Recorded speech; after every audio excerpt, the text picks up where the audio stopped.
ఇప్పుడు పోపు వేసుకుందాము. పోపుకి నేను ఆయిల్ బాగానే తీసుకున్నాను. పచ్చడి కదండి, ఆయిల్ కొంచెం ఎక్కువ పడుతుంది అన్నట్టు. సో ముందు ఏం చేశానంటే నేను దోసకాయల్ని ఇలా ముక్కలు చేసుకున్నాను. ఈ సైజులో ముక్కలు చేసుకున్నాను. దీనికి లైట్గా ఒక 1 టీ స్పూన్ ఆవపిండి కలిపి పెట్టుకున్నాను. మంచిగా బయట ఉంది, ఇందులో నీళ్లు కూడా వచ్చినాయి. దీన్ని పిసికేయాలి. ఫస్ట్ పిసికేసి తీసుకుందాము. అది 1/2 kg దోసకాయలు.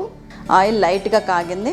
ఇందులో నేను ఎండుమిర్చి, ఒక 1/2 టీ స్పూన్ జీలకర్ర, ఒక 1/4 టీ స్పూన్ ఆవాలు, ఒక 1 టీ స్పూన్ పచ్చిశనగపప్పు, ఒక 1 టీ స్పూన్ మినపప్పు. ఆయిల్ మెల్లగా కాగి ఇప్పుడే పోపు వస్తుంది చూసారా. మనకి తాలింపు ఎటువంటి పరిస్థితుల్లో కూడా మాడకూడదంటే ఆయిల్ గోరువెచ్చగా ఉండగానే తాలింపు వేసుకోవటం బెస్ట్ ప్రొసీజర్. మీరు ఎంత కష్టం చేయండి, తాలింపు మాడిందంటే మాత్రం టేస్ట్ మటాష్. పోపు అవుతుంది. గుమగుమలాడే పోపు కావాలంటే ఇంగువ వేసుకోవాలి. 1 టీ స్పూన్ ఆఫ్ ఇంగువ ఫుల్ వేసేసాను. అండ్ ఫైనల్లీ కొద్దిగా కరివేపాకు వేస్తున్నాను. కరివేపాకు వేయగానే స్టవ్ బంద్ చేసేయండి. ఇంకా మనం పచ్చడి కలుపుకుందాం. సో నేను ఇప్పుడు ఒక గిన్నె తీసుకున్నాను. గిన్నె తీసుకొని మనం ఆల్రెడీ ఇట్లా తీసి పెట్టుకున్నాం కదా, ఆవపిండి వేసి పెట్టుకున్నాం దోసకాయలు ఉన్నాయి కదా, దాన్ని ఇట్లా పిసికేసి ఇలా వేసేస్తున్నాం. పిసకండి, వేయండి. ఇట్లా అన్ని దోసకాయలు ఇట్లా వేసేస్తే అటు చేదు వెళ్ళిపోతుంది, ఇటు ఆవపిండితోని బాగా మగ్గి ఉన్నాయి. ఒక 1/2 అవర్ అయింది నేను ఆవపిండి పెట్టి. ఇది ఇన్స్టెంట్ దోసకాయ పచ్చడి అండి. కావాలంటే మాత్రం నిలువ మాత్రం బ్రహ్మాండంగా ఉంటుంది. సో ఇప్పుడు మనం పచ్చడి కలపటం మిగిలింది. నేను ఒక 5 టేబుల్ స్పూన్స్ ఆఫ్ ఎర్రకారం వేసేసాను. మన రెడ్ చిల్లీ పౌడర్, ఇందులో కొంచెం కూడా ఉప్పు లేదు. సో జీలకర్ర పొడి ఒక 1/2 టీ స్పూన్ వేస్తున్నాను. మెంతుల పొడి కూడా ఒక 1/4 టీ స్పూన్ వేస్తున్నాను.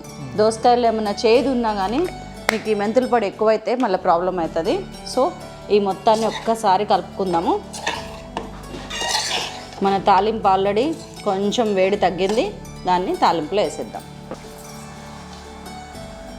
మీకు ఎక్కువ రోజులు నిలువ ఉండాలంటే ఒక్కరోజు ఆగితే మీరు మంచిగా పచ్చడి ఊరుతుంది. ఆ వచ్చిన నీళ్ళని బట్టి మనం పచ్చి నూనె కలుపుకోవచ్చు.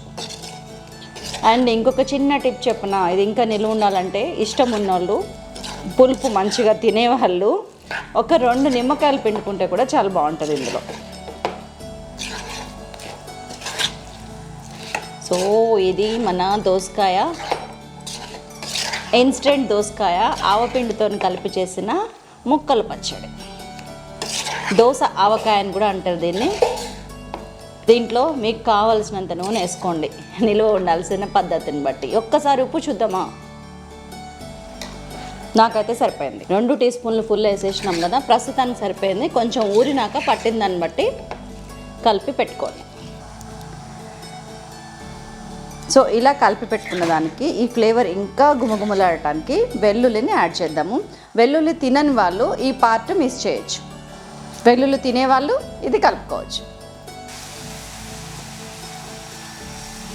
సో వెల్లుల్లి వేయించి చక్కగా ఇలా కలిపేయండి. ఇంకా టేస్ట్ ఇంకొక రేంజ్లో, ఇంకొక లెవెల్లో ఉంటుంది. నన్ను అడిగితే నేనైతే మాత్రం 2 నిమ్మకాయలు గ్యారంటీగా పిండుతాను. మీకు ఇష్టమైతే పిండండి, చాలా టేస్ట్ ఉంటుంది. లేదంటే వదిలేసేయండి. మాకు దోసకాయలో ఉండే ఒరిజినల్ పులుపు చాలా అండి అంటే వదిలేయండి. ఉప్పు ఎవరి రుచికి తగ్గట్టు వాళ్ళు వేసుకోండి. ఉప్పు, కారం, పులుపు అన్నీ సమానంగా ఉంటేనే పచ్చడి నిల్వ ఉంటుంది, గుర్తుపెట్టుకోండి.